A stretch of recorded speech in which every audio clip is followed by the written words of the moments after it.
প্রতিটা মেয়ের ইচ্ছা তার ব্যালকনিতে একটা বাগান করার। আজকে তোমাদের সাথে আমার বাগানের গাছগুলো রিপোর্ট করার আর প্রতিটা গাছের পিছনের গল্প শেয়ার করব। আজ আমি অসুস্থ ছিলাম, হঠাৎ দেখি আমার হাজব্যান্ড এক বস্তা মাটি আর একটা স্নেক প্ল্যান্ট নিয়ে বারান্দায় যাচ্ছে। আজ সেই গাছগুলোকে রিপোর্ট করবে। এই যে অ্যাডেনিয়াম প্ল্যান্টটা দেখছো, এটা আমার হাজব্যান্ড তার অনার্স করার সময় কিনেছিল। এটার বয়স অলমোস্ট 4 ইয়ার। এই 4 ইয়ারে কিছুদিন আগে এই গাছটা ফুল দিয়েছে। কি সুন্দর ফুলগুলো, তাই না? এই যে দেখছো, এটা মিলি ফুল গাছ।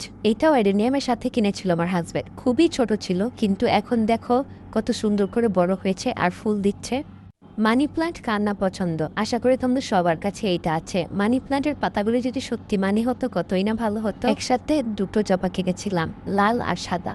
লালটা অবহেলার কারণে মারা গিয়েছে অনেক আগে, আর এই সাদাটা দেখছো কি সুন্দরভাবে প্রতিনিয়ত ফুল দিয়ে যাচ্ছে। একটা স্পাইডার প্ল্যান্টও রিপোর্ট করেছি। এটা আমার হাজব্যান্ডকে তার ডিপার্টমেন্টের জুনিয়র গিফট দিয়েছিল, সে যখন অনার্স শেষে চলে আসে। মনস্টার আমার খুবই প্রিয়, তাই আমার হাজব্যান্ড নারায়ণগঞ্জ বৃক্ষমেলা থেকে এটা আমাকে কিনে দিয়েছিল। তখন আমার খুব ভালো লেগেছিল।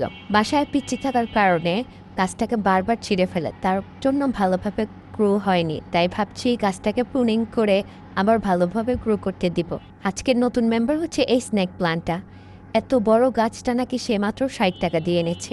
আমি তো বিশ্বাসই করতে পারছি না। তোমাদের কারো যদি এই প্রাইস নিয়ে কোনো আইডিয়া থাকে তাহলে আমাকে কমেন্টে জানিও তো। সব রিপোর্ট করা শেষে এখন ক্লিন করার পালা। ভালো করে ক্লিন করে একে একে সব গাছ সাজালাম। আর এইটাই কিন্তু ফাইনাল লুক না। এই উইকেন্ডে আরও কিছু ইমপ্রুভ করব। আর কি কি গাছ লাগাবো, তোমাদের ভালো আইডিয়া থাকলে আমাকে কমেন্টে জানিও তো।